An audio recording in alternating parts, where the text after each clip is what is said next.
আলহামদুলিল্লাহি রাব্বিল আলামিন আসসালাতু ওয়াসসালামু আলা সাইয়্যিদিল মুরসালিন আম্মা বা'দ আউযু বিল্লাহি মিনাশ শাইতানির রাজীম বিসমিল্লাহির রহমানির রহিম আসসালাতু ওয়াসসালামু আলাইকা ইয়া রাসূলুল্লাহ ওয়া আলা আলিকা ওয়া আসহাবিকা ইয়া হাবিবাল্লাহ আসসালাতু ওয়াসসালামু আলাইকা ইয়া নাবিয়াল্লাহ وعلى آلك وأصحابك يا نور الله মাদানী চ্যানেলের সম্মানিত শ্রোতাবৃন্দ, গভীর মনোযোগ সহকারে ফয়জানে সুন্নতের পেটকা কুফলে মদিনার অধ্যায়ের দর্শ শুনুন, কেননা অন্যমনস্ক হয়ে এদিক সেদিক তাকিয়ে জমিনে আঙ্গুল দিয়ে খেলা করতে করতে, পোশাক চুল নাড়াচাড়া করতে করতে শুনলে এর বরকত সমূহ হাতছাড়া হওয়ার সম্ভাবনা রয়েছে। আমাদের প্রিয় নবী হযরত মুহাম্মদ মুস্তাফা সাল্লাল্লাহু তাআলা আলাইহি ওয়াসাল্লাম ইরশাদ ফরমায়েছেন, আমার প্রতি অধিক হারে দরুদ শরীফ পাঠ করো, নিশ্চয় আমার প্রতি তোমাদের দরুদ শরীফ পাঠ করা তোমাদের গুনাহের জন্য মাগফিরাত স্বরূপ।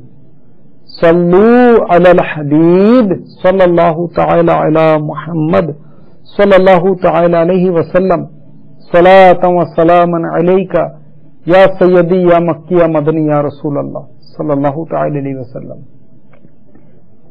পেটের কুফলে মদিনা লাগিয়ে পানি কম পান করাতে ঘুমও কম আসে, অর্থাৎ ঘুমই শরীরের প্রয়োজন মিটাতে যথেষ্ট হয়ে যায়। এতেই ওই ব্যক্তি সতেজ হয়ে যায়। দাওয়াত ইসলামীর প্রাথমিক অবস্থায় একবার আমাদের মাদানী কাফেলা বাবুল মদিনা করাচি হতে পাঞ্জাব সফরে ছিল। কাফিলায় অংশগ্রহণকারী একজন সাদা দাড়িওয়ালা বুজুর্গ সফররত অবস্থায় আমিরুল সুন্নাত বানিয়ে দাওয়াত ইসলামী হযরত আল্লামা মাওলানা মুহাম্মদ ইলিয়াস আত্তার কাদরি দামাত বারাকাতুহুমুল আলিয়াকে বলেছেন, আলহামদুলিল্লাহ আজ্জা ওয়াজাল, 2 দিন হয়ে গেছে, আমার এখনো ওযু রয়েছে। আর তার মরহুম পীর ও মুর্শিদের ব্যাপারে বলেন যে তার পীর 15 দিন পর্যন্ত ওযু থাকত। এসব কিছু পেটের কুফলে মদিনা লাগানো, অর্থাৎ কম খাওয়ার বরকত বা কল্যাণ। কেননা এতে করে শৌচকর্মের প্রয়োজনীয়তা হ্রাস পায় আর ইবাদত ও দ্বীনি মদনী কাজ করার জন্য খুব বেশি সময় পাওয়া যায়। मैं कम बोलूं कम सोऊं कम खाऊं या रब, तेरी बंदगी का मजा पाऊं या रब।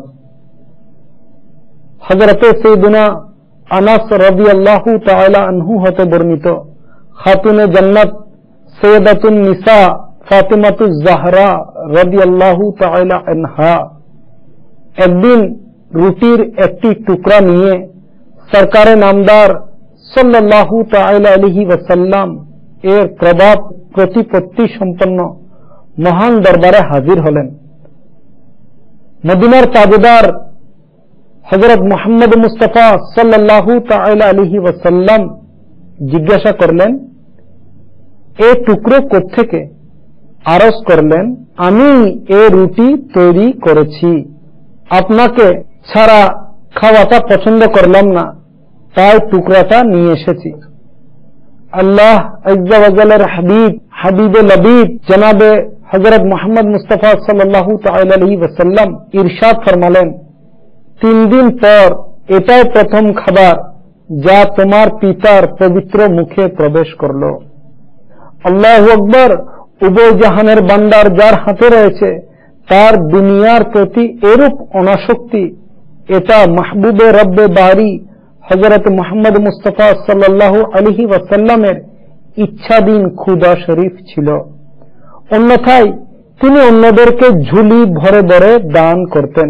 হযরত সৈয়দনা আবু হুরায়রা রাদিয়াল্লাহু তাআলা আনহু বলেন, ও খোদা আজ্জা ওয়া জালের শপথ, যিনি ছাড়া কোনো মাবুদ নাই, আমি ক্ষুধার কারণে কখনো কখনো নিজের পেটে জমিনের উপর চেপে রাখতাম, আবার কখনো কখনো ক্ষুধার কারণে পেটে পাথর বাঁধতাম।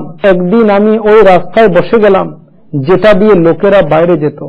জানে দো আলম সাল্লাল্লাহু তাআলা আলাইহি ওয়াসাল্লাম আমার পাশ দিয়ে যাচ্ছিলেন। তখন আমাকে দেখে তিনি মুস্কি হাসলেন আর আমার চেহারা দেখে আমার অবস্থা বুঝে গেলেন। বললেন, ওহে আবু হুরায়রা। আমি বললাম, লাব্বাইক ইয়া রাসূলুল্লাহ সাল্লাল্লাহু আলাইহি ওয়াসাল্লাম। ফরমালেন, আমার সাথে এসো। আমি খুশি হয়ে তার পিছনে যেতে লাগলাম। যখন শাহিনশাহ মদিনা, রাহতে কলব ও সিনা, সাহিবে মুআত্তার মুআম্বার পসিনা হযরতে মুহাম্মদ মুস্তাফা সাল্লাল্লাহু আলাইহি ওয়াসাল্লাম নিজের ঘরে তশরিফ রাখলেন, তখন আমিও অনুমতি নিয়ে ভেতরে প্রবেশ করলাম। সরওয়ারে কায়নাত শাহে মওজুদাত সাল্লাল্লাহু তাআলা আলাইহি ওয়াসাল্লাম একটি পেয়ালায় দুধ দেখে বললেন, এ দুধ কোত্থেকে এসেছে? ঘরের কেউ বললেন, অমুক সাহাবা বা সাহাবিয়া আপনি সাল্লাল্লাহু আলাইহি ওয়াসাল্লামের জন্য উপহার স্বরূপ পাঠিয়েছেন। ইরশাদ ফরমালেন, আবু হুরায়রা।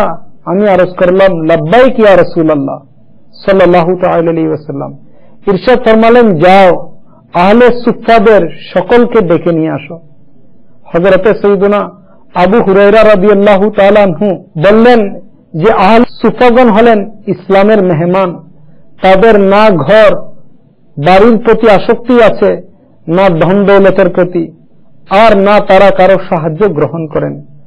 যখন মাহবুবে রব্বে যুল জালাল হযরতে মুহাম্মদ মুস্তাফা সাল্লাল্লাহু তাআলা আলাইহি ওয়াসাল্লামের নিকট সদকার মাল আসত, তখন তিনি সাল্লাল্লাহু আলাইহি ওয়াসাল্লাম ওই মাল আসহাবে সুফা আলাইহিমুর রিদওয়ানগণদের নিকট পাঠিয়ে দিতেন এবং তিনি নিজে তা থেকে কোনো কিছু নিতেন না।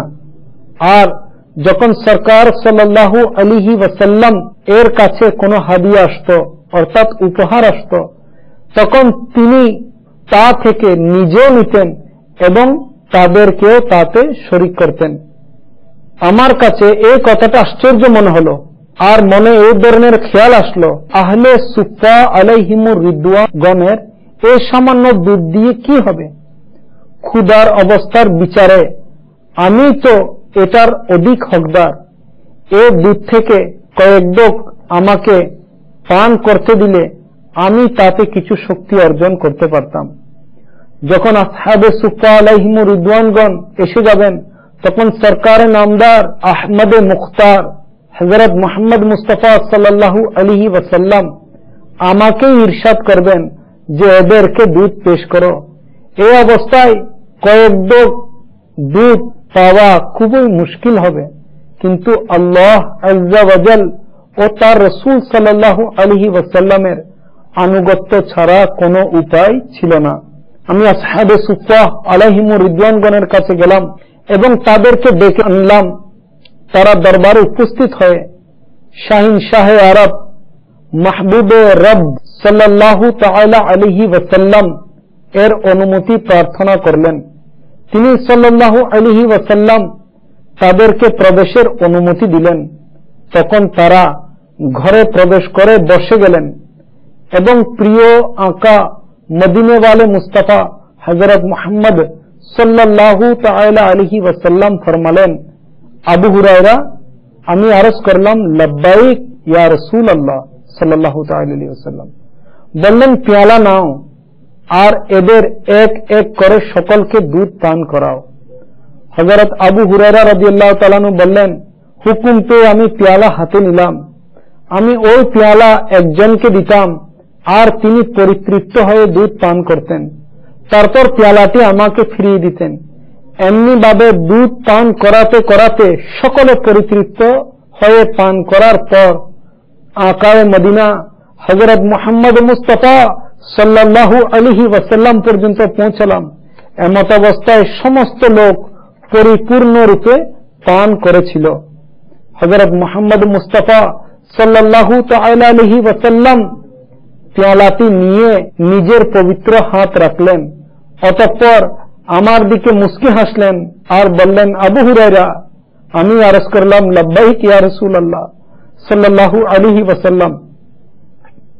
বললেন, এখন শুধু আমি ও তুমি রয়ে গেছি, আরজ করলাম, ইয়া রাসূলুল্লাহ সাল্লাল্লাহু তাআলা আলাইহি ওয়াসাল্লাম, আপনি সাল্লাল্লাহু আলাইহি ওয়াসাল্লাম সত্যি বলেছেন। বললেন, বসো এবং পান করো। আমি বসে গেলাম এবং দুধ পান করতে লাগলাম। তিনি সাল্লাল্লাহু আলাইহি ওয়াসাল্লাম বললেন, পান করো। আমি পান করলাম। তিনি সাল্লাল্লাহু আলাইহি ওয়াসাল্লাম একাধারে বলতে লাগলেন, পান করো। শেষ পর্যন্ত আমি আরজ করতে বাধ্য হলাম, না, ওই মহান সত্তার শপথ যিনি আপনাকে সাল্লাল্লাহু আলাইহি ওয়াসাল্লাম সত্য সহকারে প্রেরণ করেছেন, এখন আর পেটে জায়গা নাই। বললেন, পেয়ালাটি আমাকে দেখাও।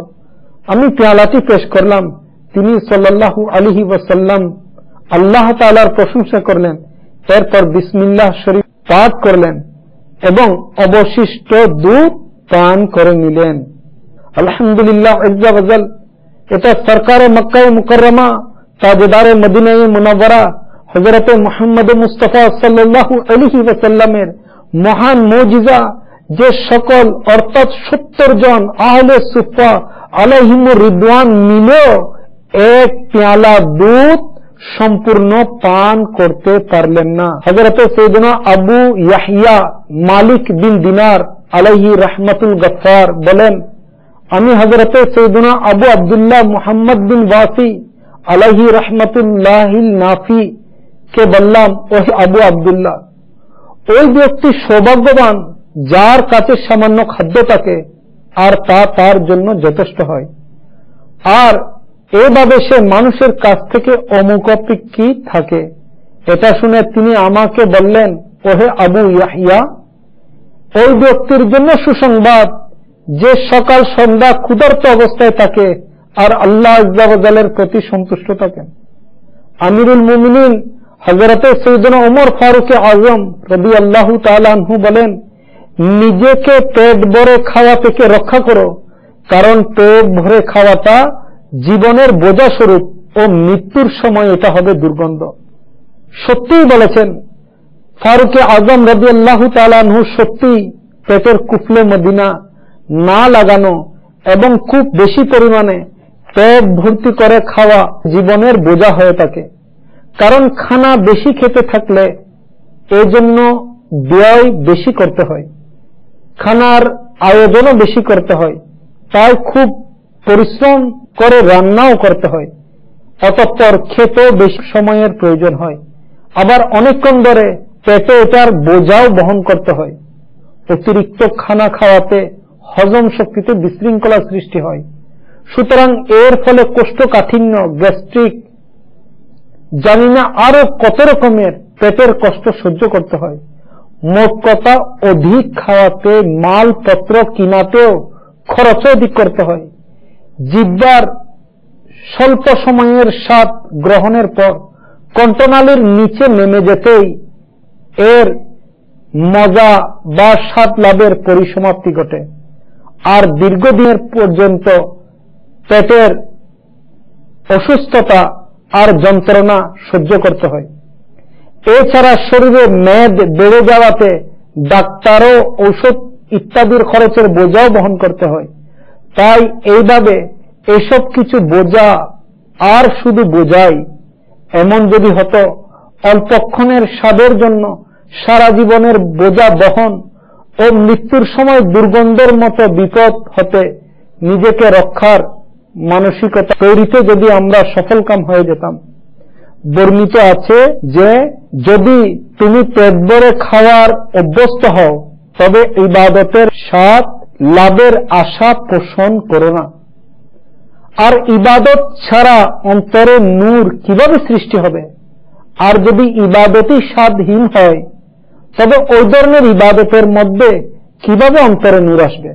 হযরত সাইয়েদনা আবু হুরায়রা রাদিয়াল্লাহু তাআলা আনহু বলেন, আমি ক্ষুধার কারণে আমার এই অবস্থাও দেখেছি যে মদিনার তাজওয়ার মাহবুবে রব্বে আকবর হযরত মুহাম্মদ মুস্তাফা সাল্লাল্লাহু তাআলা আলাইহি ওয়াসাল্লাম এর মিম্বরে মুনাওয়ার ও উম্মুল মুমিনিন হযরত সাইয়্যিদাতুনা আয়েশা সিদ্দিকা রাদিয়াল্লাহু তাআলা আনহা এর পবিত্র হুজরার মধ্যখানে বেহুশ হয়ে পড়ে যেতাম। কোন লোক আসত আর আমার গর্দানের উপর পা রেখে দিত সে মনে করত যে আমার মস্তিষ্ক বিকৃতি ঘটেছে, অথচ আমার মস্তিষ্ক বিকৃতি ইত্যাদি কিছুই হতো না। এই অবস্থা ক্ষুধার কারণে হতো। আলহামদুলিল্লাহ আজ্জা ওয়াজাল তাবলীগে কোরআন ও সুন্নতের বিশ্বব্যাপী অরাজনৈতিক সংগঠন দাওয়াত ইসলামীর সুবাসিত মাদানী পরিবেশে এইভাবে অসংখ্য সুন্নত শিক্ষা অর্জন ও শিক্ষা প্রদান করা হয়। দাওয়াত ইসলামীর সাপ্তাহিক ইজতেমা আপনাদের শহরে যেখানে অনুষ্ঠিত হয় সেখানে সারা রাত অতিবাহিত করার মাদানী অনুরোধ রইল। আশেকানে রসুলদের সাথে সুন্নত শিখার জন্য মাদানী কাফেলা সময়ে সফর এবং প্রতিদিন ফিকরে মদিনা করার মাধ্যমে মাদানী ইনামতের রিসালা পূরণ করে নিজ জিম্মাদারের নিকট জমা করানোর অভ্যাস গড়ে তুলুন। ইনশাআল্লাহ আজ্জা ওয়াজাল এর বরকতে সুন্নতের অনুসরণ, গুনাহের প্রতি ঘৃণা এবং ঈমান হিফাজতের মন মানসিকতা সৃষ্টি হবে। আমাদের প্রত্যেকের এই মন মানসিকতা হওয়া উচিত যে আমাকে নিজের এবং সারা দুনিয়ার মানুষের সংশোধনের চেষ্টা করতে হবে। ইনশাআল্লাহ আজ্জা ওয়াজাল নিজের সংশোধনের জন্য মাদানী নিয়ামতের উপর আমল এবং সারা দুনিয়ার মানুষের সংশোধনের জন্য মাদানী কাফেলায় সফর করতে হবে। আল্লাহ করম ऐसा करे तुझ पे जहां में ए दावत इस्लामी तेरी धूम मची हो। आमीन बिजाहि नबील आमीन सल्लल्लाहु तआला अलैहि वसल्लम। सल्लू अलल हबीब सल्लल्लाहु तआला अला मुहम्मद सल्लल्लाहु तआला अलैहि वसल्लम।